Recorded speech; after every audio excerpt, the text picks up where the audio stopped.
সুনামধন্য অভিনেত্রী, ফিল্ম জগতে বিভিন্ন সিরিয়াল খ্যাত পায়েল সরকার, তারপর আরো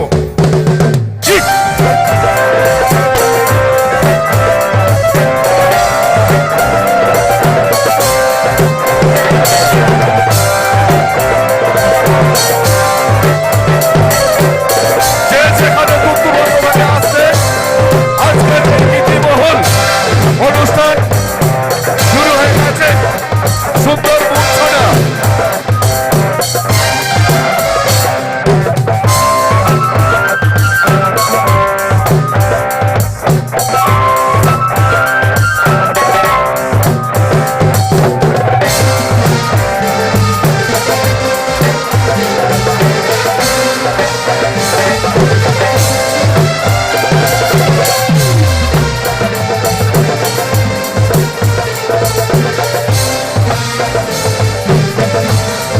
এই অনুষ্ঠানটার জন্য, এই অনুষ্ঠানটা দেখার জন্য আমরা